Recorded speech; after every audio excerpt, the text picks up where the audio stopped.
Hello and welcome back to my renovation vlog. This is week 4. I don't know where the time is going, and it was a really big week. This week I finalized my 2D layout, and I'm going to share that with you this week, actually the before and after, which is going to be really cool. And in doing so, it allowed me to go back and get a few more quotes. I got a lot of window quotes back, and I've sent out more quotes for some cabinetry and a couple other things. So we've got a lot to discuss.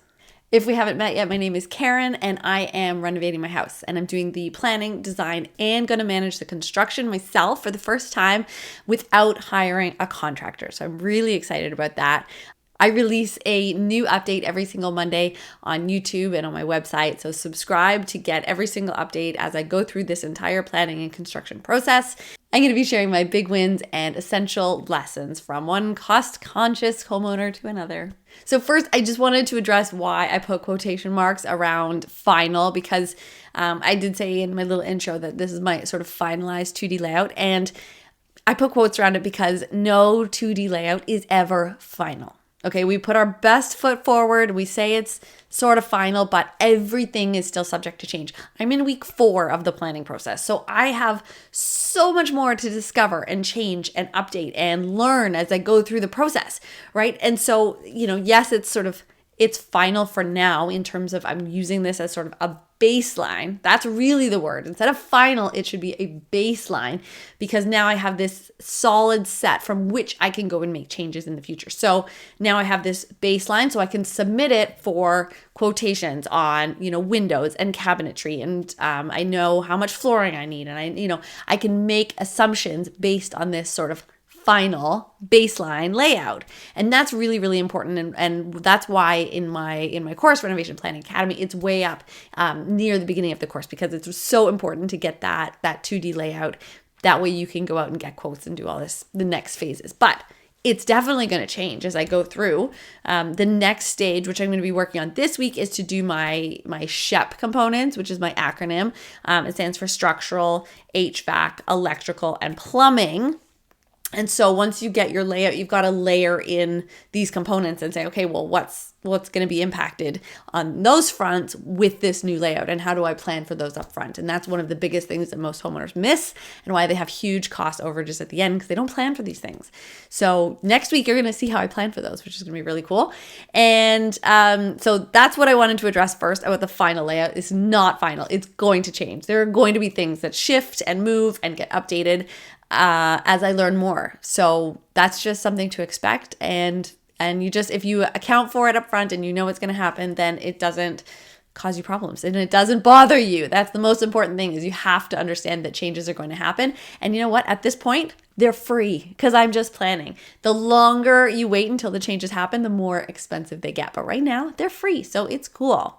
So I mentioned that I talked to some more window companies this week. I think I'd already mentioned that I got a quote back from my preferred window company, and it was way higher than what I anticipated and way higher than what I really want to spend, but it does have some amazing features, and that's why I went to them first, because they're actually they've differentiated themselves based on the feature set. So they can charge a premium price because they have a premium product. So then I got these other quotes back, and of course they're, like less than half. Borderline a third of the price. So it's really disappointing. I was hoping they would all be more expensive, so then it would be easy to justify this more expensive manufacturer, but of course they're not. So I'm going to have some really tough decisions to make in the future, but I'm not there yet. Right now I'm just gathering information, and that is the stage that I'm at, which is really exciting. And I know that when it comes down to decision time, I know what I'm getting for my money. And that is the most important thing. That if I was to stress one thing about, this entire experience, is that, it's so important as a homeowner to know what you're getting for your money. What exactly is in the ballpark budget that you're working towards, because you could, if you work with a contractor or a design build company or, a designer, anyone out there who's pricing out your stuff for you, you need to know what level it is that pricing is going to get you, and specifically what competitors could offer you instead for a slightly different or very different price, because only you know your priorities and where it's going to fall. And so I'm the only one who can make this decision on windows, right? Is what is most important to me? Is it going to come down, when it comes down to budget and I have to choose between windows or the flooring that I like, or, something else, or can I squeeze in the extension? There's all of these different levers that I can pull to get the exact solution that I want, that's the right permutation of elements. And so if I didn't know what was in all these quotes, and I didn't have all these different quotes, and I didn't have the budget in front of me, I would not be able to make this qualified decision. So it's exciting still. It sucks that my preferred supplier is so much more expensive, but at least I know why they are and I'm still in control. So that's one thing. The other thing I wanted to mention about the window experience is that when you start to call these manufacturers of windows, of, whether it's masonry or roofing, like anything, any part of the building envelope or the structure, anything like that, you're going to call these tradespeople, these suppliers. And the first thing that you should expect is that they're going to pepper you with questions, right? Because they're assuming, for the most part, that you're probably a contractor and that you know what you're talking about, right? So when they get on the phone and they say, hey, do you, so just to qualify, your quote here, just to make sure I'm getting what you want, do you want the 3.5 inch with the brick mold, or do you want the 4.5 inch standard? And you're just going, what? What? I don't even know what you're asking me. Don't be surprised when you get questions like that. Right? When they say, do you need the window jambs included, or do you want it, a simplified version? You're like, oh God, the window jambs, I don't even know that was part of it. Don't panic. Okay, so lesson number 1 is expect these complicated questions. And lesson number 2 is don't panic, because they're not doing it to be mean or anything. They're just expecting someone who knows the language, which is because most of the time it is someone like a contractor or someone who calls regularly and who knows, this particular supplier, who probably works with them more often and knows the specific specifications that manufacturer typically supplies, right? So they can have this conversation a lot easier because they both know the language and they know what they usually do, right? So all of this stuff is probably not going to happen for you if you're someone like me who doesn't, you're just calling for your specific home one time. Now, I've done this before, so I have a lot of this learnings already. And that's why in my course, I have all of this laid out in the buying guides, right? Inside Renovation Planning Academy. It's in module 5, when you're making your decisions, I have buying guides for all of these things. And it spells out all of this detail so that you don't have to be confused about what it means. Like, do I need the jams installed, or is my carpenter going to do them yourself? That's all covered. So that's the first thing. Maybe not, I think I've said multiple things are the first thing. And another important thing is, to go into it educated and knowing what they're typically going to ask you about, and knowing therefore what each company provides as a base and what you need to either ask for or what they're going to ask you about, and how that you can respond. So that's what's really, really important, is so that you can have that conversation as if you were a contractor. Okay. But if all that fails and you did not sign up for my program and you don't have all this information going into your call, then the next thing you need to do is just reassure yourself that it's okay to ask questions. It's okay to slow that conversation down and say, hey, Jimmy, love that you're asking this stuff. I don't do this for a living. I'm not a contractor. I'm a homeowner. I'm managing this myself. This is my first time having a windows conversation. Can you please tell me what you mean? You just flat out be honest, put your brakes on and say, hey man, I don't get it. Please explain to me what you're asking. And I can give you answers because I know what I want and don't want, but I don't know what you're asking me. So please slow it down. And they will be happy to do it. And if they're not happy to do it, then that is not a supplier you want to go with. So it's okay to not know. It's not okay to just not ask the questions in order to understand. That's the most important thing, as a homeowner, you have to do, is never stop until you have an understanding, because that's what separates the winners from the losers, the ones who don't have cost overages from the ones who do. Okay? Because when you don't know what it is you're signing up for, then you can't anticipate, you can't make judgment calls, you can't make good decisions because you just don't know what's included. So pump the brakes, ask the questions, get to the bottom of it. Even if they sound exasperated and they're frustrated and they're saying, well, you should know this stuff. No, you don't have to know this stuff. You don't have to know everything about windows in order to be able to order them. You don't. You can learn. You don't have to know everything on your first phone call. It really helps if you do. That's why my program exists, because it helps. But you can learn. Okay, so I never want that to stop you. So always just continue going until you get the answers that you need. Now, without further ado, I'm going to switch over to share my screen so that you can see my layout.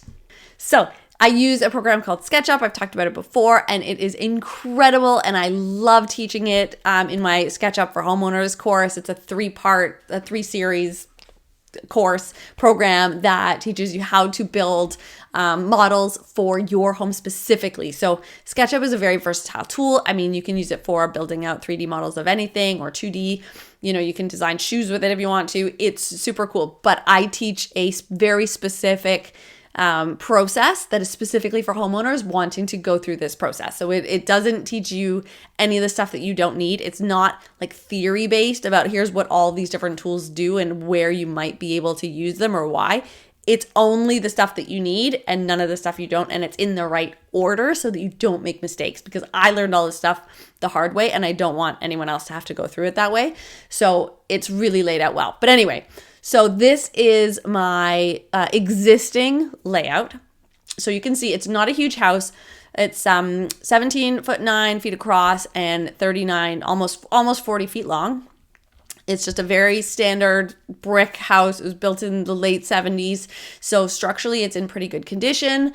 It's not terribly exciting. It's just a big rectangle, and it's been great. It's a great house. It's a great house. We're just a family of 4, so we don't need anything massive, and it's in the great part of the city that we love. So we're really happy with it. But you'll notice the kitchen back here, classic 70s outline where, a few countertops all just hovering around the outside of the walls, no island or space for people to hang out.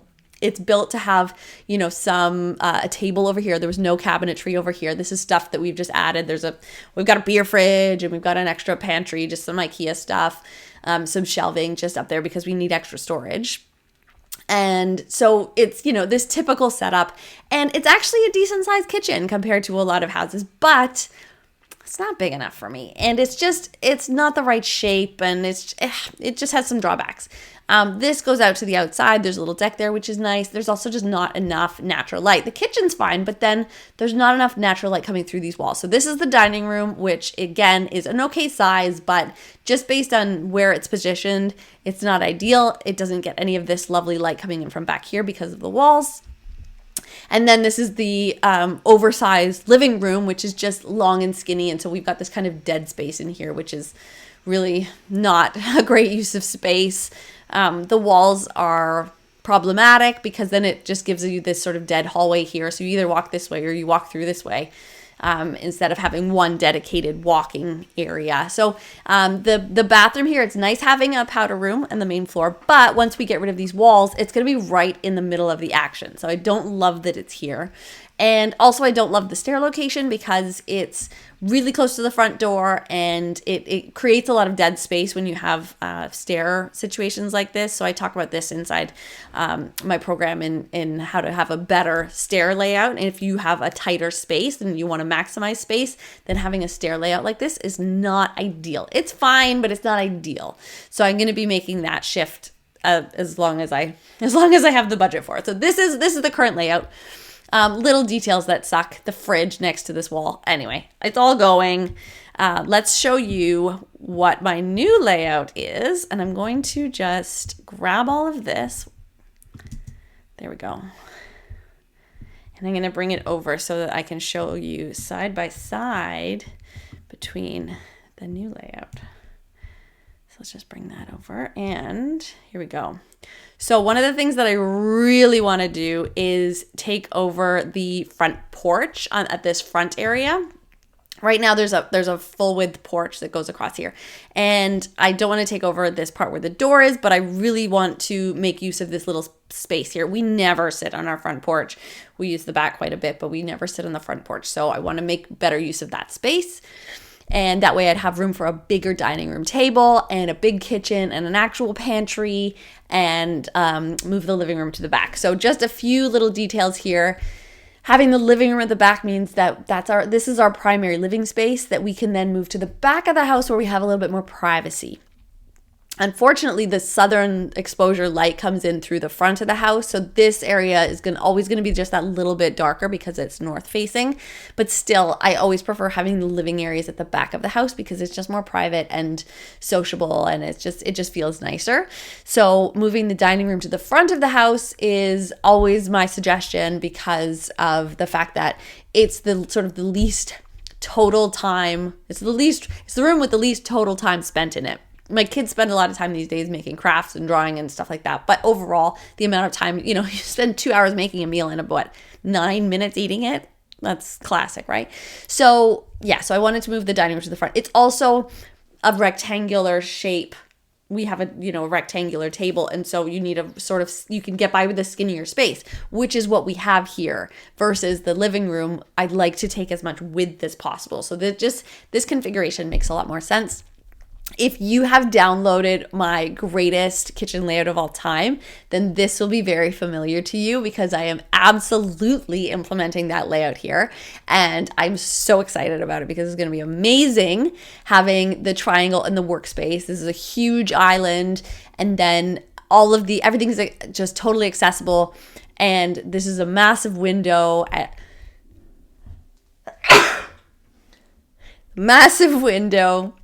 And then we've got the pantry down here. And I'm so excited that I was actually able to fit in a pantry. It's super tiny. I mean, it's less than 2 feet wide in the walkway area. So it is literally one person only. Slide in, do what you got to do at the counter. It's mainly just for those small appliances that I don't love sitting on the counter at all times. So it's the things like my toaster oven, my blender, and my food processor. Those are the things really that I use most days, but I only need the actual bottoms for, very limited access, right? I can take the top of the blender out and I can do all the prep on the island and then just go back, put it on the base, do the thing, and then bring it out again, right? I don't need to spend a lot of time actually cooking in there. If I was doing that a lot and actually cooking with them, I would just bring them out.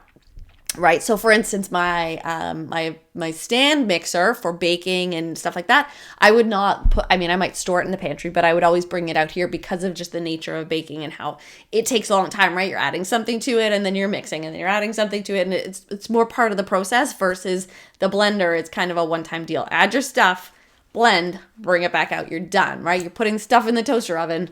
You can just leave. You don't need to be monitoring it, right? So those are great pantry items. And so I'm really impressed that I was able to fit that in. It also means that I have this nice little coffee nook over here and some storage, and it's all close to the milk and the water. I'm so excited about this layout. And if you want to download that, I will put the link below this video so you can go and find the greatest kitchen layout of all time and have this for yourself. So I'm really excited about this layout. Oh, the other things that I need to mention is this side of the house. So I've moved the powder room up to the front door, which seems to some people like it might be weird to walk in and see a bathroom, but really everyone needs to come in and wash their hands, and you're not going to just look in and see the toilet. I mean, you're going to see a nice view, and this is really just a guest entry anyway. We have a different mudroom on another floor, so it's so this is really just for guests, and I think it makes a lot of sense. And it's also just off to the side, so it's very private. It's not, if you're in even the dining room, this is a piece of wood is going to be full. So there's very little contact, right? And the door is way over here, so it's out of the way. Versus if it was still here, imagine you're cooking in your kitchen, you're in your living room, and your bathroom is just right there. You would hear everything, you would smell everything, it would be horrible. So I'm really excited about moving the powder room. In doing so, I'm also creating a different stair layout. And so I'm really excited about this too, because I'm actually going to get steps that are not so steep. Our steps right now are actually quite steep, which I find frustrating. And my poor husband, who is over 6 feet tall and has large feet, you can only get his toes on each step. And so I don't love that. Ooh. And so the new stair layout I think is going to be really, really cool. But it does require some shifty roos around upstairs as well as in the basement, which is totally fine. And then this area back here in sort of the living room. So this is the TV. This is going to be a fireplace. So those are the two separate focal points, which is going to be great. And then back here, I'm going to have this really cool sort of wine bar type area here with some pantry storage. So that's really exciting, and I think it's going to be a cool little setup. So this is my main floor. We're also making a couple changes to the upstairs, but nothing super crazy. We're just adding a bathroom, and hopefully I can make this extra bump out happen on the second floor as well, and that way I'll actually have room for both a new primary bathroom as well as a little office, because right now I am sitting in the area where I want my bathroom to be, where there is no bathroom, where I would like to put in a bathroom. And then if I do that with this current layout, then I would not have room for an office anymore. But I really need an office. So I'm hoping to do both. That's the layout. As I mentioned earlier, next week I'm going to be adding in the structural HVAC, electrical, and plumbing details. And I can show you what that looks like on this plan. And that's such a critical step. And so I'm going to show you how I do that. And then the following week, I'm going to show you full 3D renders of the whole thing, because that's what this program does, right? It's so easy to just take this final 2D layout and just pop it into 3D and add on finishes and colors and textures, and I can add flooring, and it's going to be amazing. So I'm really excited for these developments to happen over the next couple of weeks as I continue to make decisions. So stick around for those. And check the links below this video. I'm going to share this 2D layout with you if you're on my mailing list. So if you want to get on my mailing list so that you can get access to all of the templates and documents and PDFs and example layouts, everything that I share week to week, then sign up for my mailing list so that you can get access to those every Monday. And with that, I will see you next week.